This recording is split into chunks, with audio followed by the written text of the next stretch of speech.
করেছে বিএনপি নেতা কর্মীদেরকে জেলে পাঠিয়ে, বিএনপি নেতা কর্মীদেরকে সাজা দিয়ে আজকে সরকার স্মার্ট হয়ে গেছে।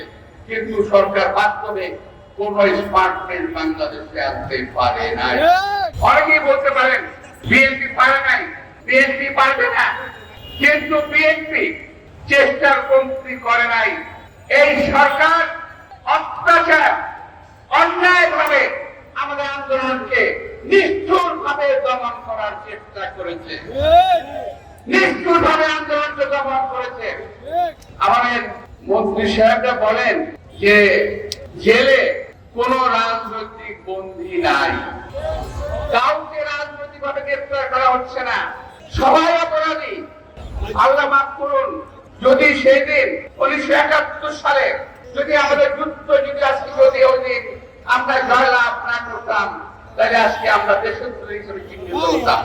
যেহেতু আমরা 71 সালে মুক্তিযুদ্ধকে জয়লাভ করেছি, আমরা কেউ গাজী হিসেবে, কেউ ফৌজ হিসেবে উপাধি পেয়েছি, কেউ বীরত্তম হয়েছি, কেউ ব্যক্তিত্ব হয়েছি।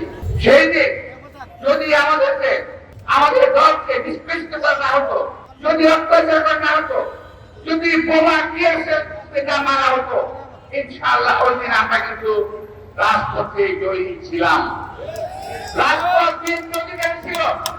এই সরকার আজকে পুলিশের ক্ষমতায়, বিভিন্ন সরকারি পোশাকি প্রতিষ্ঠানের করে এই সরকার ক্ষমতায় টিকে আছে। এই সরকারের পায়ের তলায় মাটি নাই, অর্থনৈতিকভাবে সরকার দেউলিয়া হয়ে গেছে। আজকে টাকা খারাপ করে চলছে। আজকে যেই সময়, এই ধরনের সময়গুলোতে উচিত ছিল এই সরকারের শ্রমিক ভাইদের স্বার্থ রক্ষা করা, তাদেরকে সাবসিডি দিয়ে ঘরে বসিয়ে রাখা। এই সময়ে রিক্সা চালক ভাইদের রিক্সা চালানোর কথা নয়, এই গরমে শ্রমিক ভাইদের রাজপথে বেরোনোর কথা নয়। এই গরমে কোন পরিস্থিতি কোন মানুষ বাইরে থাকতে পারে না, সাবসিডি দিয়ে এই শ্রমিকদেরকে বাঁচিয়ে রাখা উচিত।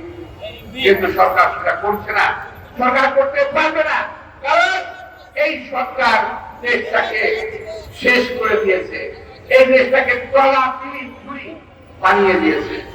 সুতরাং প্রিয় ভাইরা, আমাদের স্লোগান শ্রমিক মালিক গর্ব দেশ, স্মার্ট হবে বাংলাদেশ। এই যে কথা বলছেন, সাজাপ্রাপ্ত আমাদের নেতারা, প্রতিদিন সাজাপ্রাপ্ত নেতারা কারাবন্দী হচ্ছে। এই সরকার স্মার্ট বাংলাদেশ গড়েছে বিএনপি নেতা কর্মীদেরকে জেলে পাঠিয়ে, বিএনপি নেতা কর্মীদেরকে সাজা দিয়ে আজকে সরকার স্মার্ট হয়ে গেছে। কিন্তু সরকার বাস্তবে কোন স্মার্টনেস বাংলাদেশে আনতে পারে নাই। ভাইরা, আমি আজকে আমাদের বিএনপি, আমাদের শ্রমিক দলের শ্রমিকদের একটাই অঙ্গীকার হোক, মে দিবসের অঙ্গীকার রুখতে হবে স্বৈরাচার। আপনাদের সবাইকে আন্তরিক শুভেচ্ছা ধন্যবাদ জানিয়ে